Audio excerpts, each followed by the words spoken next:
Thanks very much for joining us. As you know, the External Affairs Minister of India, my friend Dr. Jai Shankar, and I have just met and had an excellent discussion. As always, he has great insights about the region and the world, and we had a wide-ranging discussion on our many areas of mutual interest and cooperation. I'll invite Dr. Jai Shankar to offer his reflections in a moment before we open questions. I want to make a few comments at the outset, if I may. The first is obviously Australia and India are comprehensive strategic partners. We are Quad partners. We partner in many other ways, and most fundamentally we share a region, the Indo-Pacific region, and between our countries we span a great breadth of the Indo-Pacific with our own areas of deep connection and expertise. We've got a shared interest and we share an ambition, and that is our region being stable, prosperous and respectful of sovereignty, where countries are not required to choose sides but make their own sovereign choices. We don't want to see any one country dominating or any country being dominated. We both recognise our region is being reshaped economically and strategically, and I think our partnership is a demonstration that we understand that this period of change is best navigated together. I make this point from the Australian government's perspective. We can only build and sustain the region we want by working with others, including by working in partnership with India. And for Australia, this partnership is a critical part of shaping the region we want. We agree that we have to continue to deepen our relationship, and I'm pleased to flag with you that Dr. Jai Shankar and I have agreed that we will keep working to expand our relationship, including our diplomatic footprint in each other's countries. We're looking forward to opening a Consul General for Australia in Bengaluru, in the heart of India's technology industry, sometime next year, and we look forward to Dr. Jai Shankar being able to finalise an additional presence here in Australia. So with those opening words, I would throw to my friend Jai, who I think we've met nearly 7 times or something like that since the change of government. So it was really great to meet with you today, and over to you. Thank you very much. And let me begin by, first of all, thanking you really for a very nice welcome, because when I came into Canberra yesterday, I saw the old Parliament building lit up in our national colours, and there's nothing can be more touching than a gesture like that. And it wasn't a one-off, because as we celebrated our 75th anniversary of independence, in fact, we saw that in Australia, across the country at different iconic sites, you celebrated along with us, and I was particularly struck by the image of the Sydney Opera House in our tricolour. So I think it was a good gesture which spoke of a very warm sentiment, and I appreciate that. So as Minister Wong said, we've had really a very, very useful, very productive, very comfortable discussion today. And part of it is really the fact that we've been meeting quite often. I mean, I think I met you literally on your first day on the job. That's right. In Tokyo for the Quad. But since then, it's been Bali, G20, it's been the Phnom Penh East Asia Foreign Ministers meeting. We saw each other in New York, both bilaterally and for trilateral meetings as well. So we've had this now practice of continuing conversations and good exchanges as we really work to strengthen our bilateral relations and see how we can shape a better region. So today's meeting was what we call the Foreign Ministers Framework Dialogue. It's, I think, the 13th of that series. We spoke about a whole lot of issues: trade and economy, education, defense and security, clean energy. Among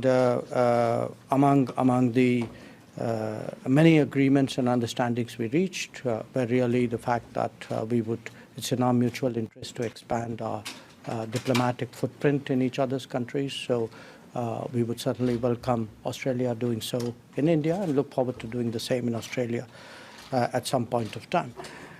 There were some issues, I think, which we see a great potential in terms of giving a greater, I would say, quality to our bilateral partnership. One of them is a proposal that's been under discussion for an understanding on mobility of talent and skills, how we can grow education, and what we could do, particularly bearing in mind India's new national education policy. We certainly would like to see Australia, which is one of our major partners in education, also having a stronger presence in India. And that's something which our prime ministers had discussed as well when they had met in Tokyo. We are very encouraged to see that the Economic Cooperation and Trade Agreement that was finalized earlier this year is moving towards its ratification and entry into force. That's a very good development. We also note that steps are being taken to amend the double taxation avoidance agreement, because that was also a bit of a challenge to growing our business. In addition to, and then we really looked at areas like critical minerals, cyber, new and renewable energy, and looked at, in a sense, integrating a lot of what our colleagues have been doing over the last few months. And when we did that, it was, I think, very revealing that, in fact, since June this year, 6 of my cabinet colleagues have actually visited Australia, among them the Minister for Coal and Mines, for Renewable Energy, for Education, for our water resources, our Home Minister. And we've also seen that the Australian Deputy PM and Defence Minister, as well as the Deputy Premier of Western Australia and the Premier of New South Wales have been to India with business delegations. So overall, the sense has really been that, the relationship has kept growing. We're, looking at finding ways of sort of taking it to higher levels. When it comes to the global situation, we had a good discussion. We haven't completed it. I think there's still some bits we're going to be doing at lunch. But we did discuss the Ukraine conflict and its repercussions, the Indo-Pacific, the progress in Quad, G20 issues, our trilaterals, the UN, some things in the IAEA, climate finance, sustainable development goals. So you can see it's been a pretty sort of broad-ranging discussions.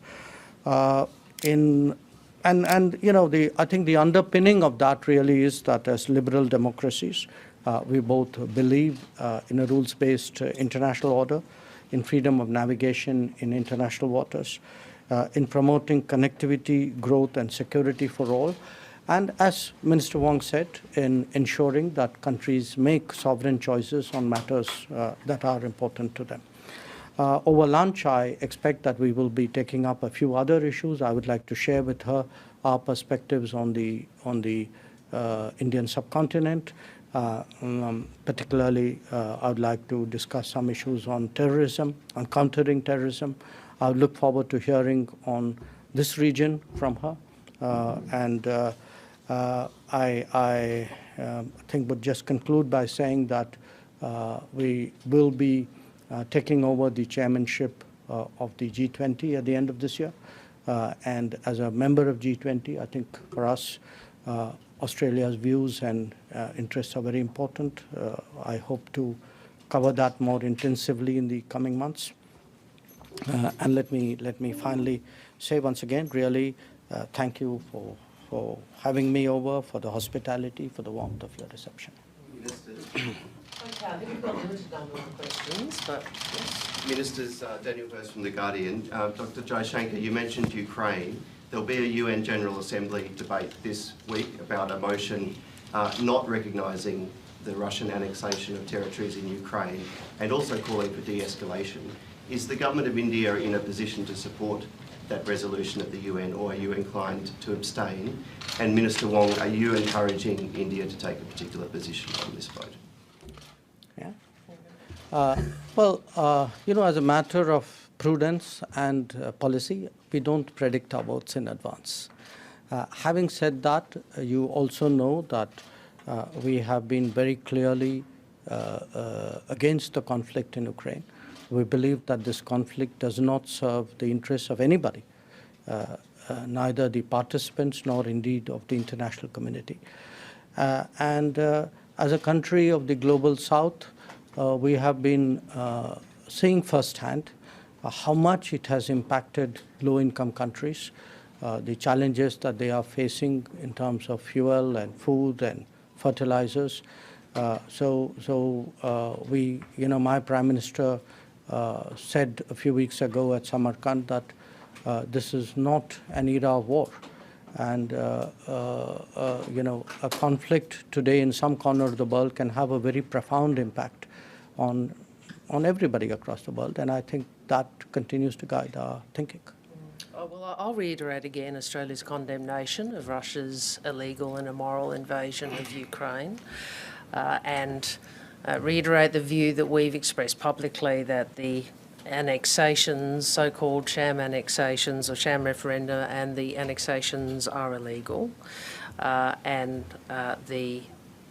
we remain of the view that Russia's invasion is illegal.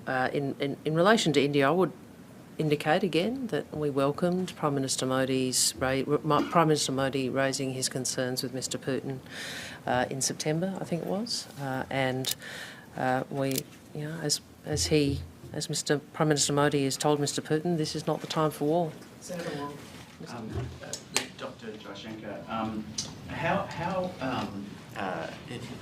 is India, is India rethinking its relationship with Russia given what is going on in Ukraine, and how are you viewing the performance of Russian weapon systems over there, and does that give you cause to think that India should reduce its reliance on those weapon systems? And if I could ask Senator Wong. This is where you get around the question. You ask like multifaceted dot points. Well, Senator Wong, is India's relationship with Russia holding back the Quad in any way? Considering the Quad is talking about the rules-based order in the Indo-Pacific, is there some inconsistency in relation to Russia? I think the Quad is functioning extremely well. I think that the level of strategic trust and strategic consistency amongst Quad partners is deep and firm. As I said, I note Prime Minister Modi's public comments, and we've welcomed them. On the Quad is a mechanism which is primarily focused on the Indo-Pacific. I think that's an area where the convergence of interests between the Quad partners is particularly strong. With regard to India and Russia, we have really a long-standing relationship with Russia, a relationship that has certainly served our interests well.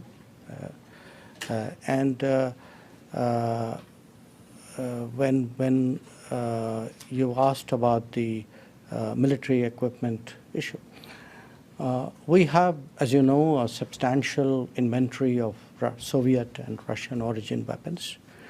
And that inventory actually grew for a variety of reasons. The merits of the weapon systems themselves, but also because for multiple decades, Western countries did not supply supply weapons to India, and in fact saw a military dictatorship next to us as the preferred partner. So I think we all in international politics deal with what we have. We make judgments which are reflective of both our future interests as well as our current situation. And my sense is, in terms of this current conflict, like every military conflict, there are learnings from it, and I'm sure my very professional colleagues in the military would be studying it very carefully. How is India's defence dependence on Russia affecting Australia's relationship with New Delhi? And have you raised it with your counterpart today? I think that question's just been covered, to be honest with you. Indian community leader? Pavan Luthra, Indian Link Media Group from Sydney. Minister Jai Shankar, there seems to be a diplomatic war brewing between Canada and India.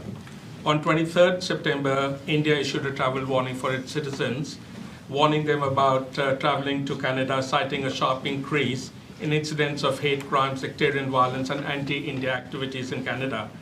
Canada, in turn, has issued similar warnings of traveling to India for safety reasons. The Indian travel warning seemed to follow a Khalistan referendum, voting in Brampton on 18 September. Will we come to the question? The question is, how concerned are you about these kind of activities spreading internationally as the community grows, especially in Australia? No, look, I want to be very clear here.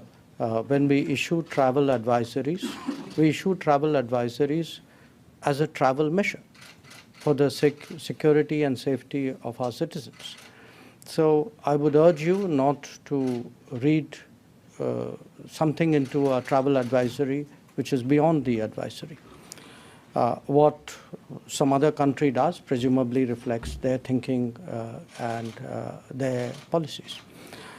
As to the Khalistani issue that you have raised, from time to time we have engaged the Canadian government. I have myself engaged my counterpart on this issue, and we have flagged the need to ensure that freedoms in a democratic society are not misused by forces which actually advocate violence and bigotry. So it's important, I think, for countries to understand today really how democracies should function not only at home, but also the responsibilities that democracies have to other democracies abroad. Okay, so one last question, but before I throw to David Crowe, I'm just going to make this point about just from Australia's perspective, relevant to the question you asked, that the Indian diaspora is a valued and important contributor to our vibrant and resilient multicultural society. Thank you, Minister. A question on naval matters that are closer to home, AUKUS, and also the operations of the Chinese Navy. There has been some comment recently from China about naval operations in the Indian Ocean. I wonder whether there are any concerns in India about that. And related to this, Australia obviously has the AUKUS plan for nuclear-powered submarines. Does India see that as being in any way a problem at the IAEA, or is it something that India sees as helping for the stability of the region? And I'd be interested in, Senator Wong, in your comments on this also, in terms of what position you would seek from India on AUKUS. Well, on your first question about the Indian Ocean and the naval presence of countries in the Indian Ocean, I think it's important to appreciate that a naval presence that strengthens,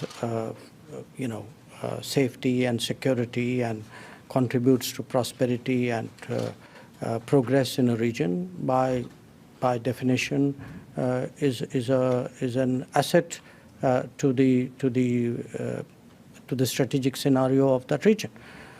Now, where we are concerned, when I look at my own Navy, other than securing our national security. We have over some years now developed a reputation, rightly, of being a first responder. We have been available when natural disasters strike, when COVID problems happened, when different countries got into difficulties of various kinds. So I think a lot of it is really what is the intent, what is the messaging, what are the behavioral characteristics, how transparent you have been. I think these are all factors when any country assesses the presence of any other country's naval forces. On the AUKUS, look, the issue did come up for debate at the General Conference. And I think the IAEA Director General, who's a very, very seasoned and very respected professional in that particular domain, is someone I know myself, having worked in that field for many years, as very well. I think he gave a very objective assessment of what the issue was all about. And I think we respected that, and we urged other members to do so as well.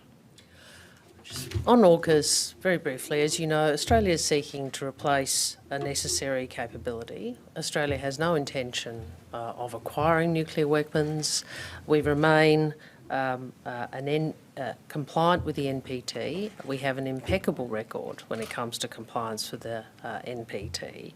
And we are working through and will work through with the IAEA to ensure that that record stands with full transparency. And that was what we indicated very clearly to the conference. Thank you very much.